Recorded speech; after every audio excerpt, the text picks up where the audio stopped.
ചേട്ടാ ചേട്ടാ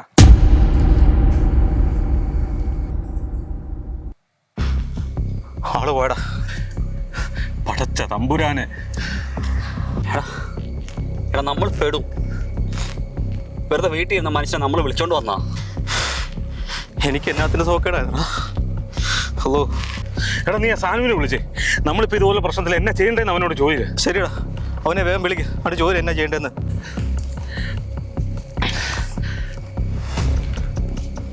എടാ, അവൻ എന്നാ പറഞ്ഞത്?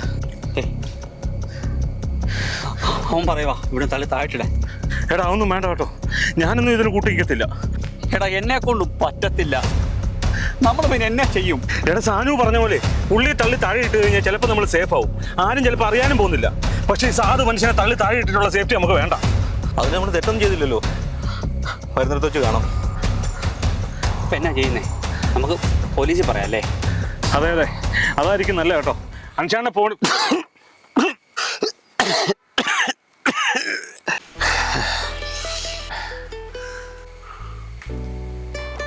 ചേട്ടാ, എന്നെ പറ്റിയായിരുന്നു? ഞങ്ങൾ പറ്റിച്ചൊന്നുമില്ലായിരുന്നല്ലോ അല്ലേ? പറ്റിച്ചൊന്നും അല്ലടാ, എനിക്ക് ഇടയ്ക്കൊക്കെ ഇങ്ങനെ ചെറിയൊരു ബോധക്കേട് പോലൊക്കെ വരാറുള്ളതാ. എൻ്റെ കാറ്റ് പോയെന്ന് പറഞ്ഞാൽ നിങ്ങളങ്ങ് പേടിച്ചു പോയല്ലേ? പേടിച്ചോന്നോ? ഞങ്ങൾ സത്യത്തിൽ പോലീസിനെ വിളിക്കാൻ വേണ്ടി ഒരുങ്ങുമായിരുന്നു.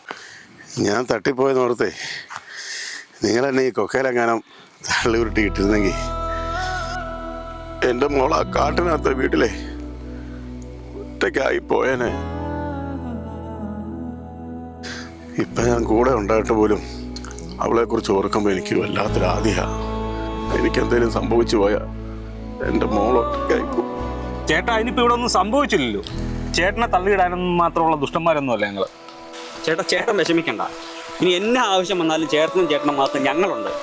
നല്ല മഴ, ഈ മഴയും കൂടെ ഒക്കെ നമുക്ക് അനഞ്ഞിട്ട് പോയേക്കാം.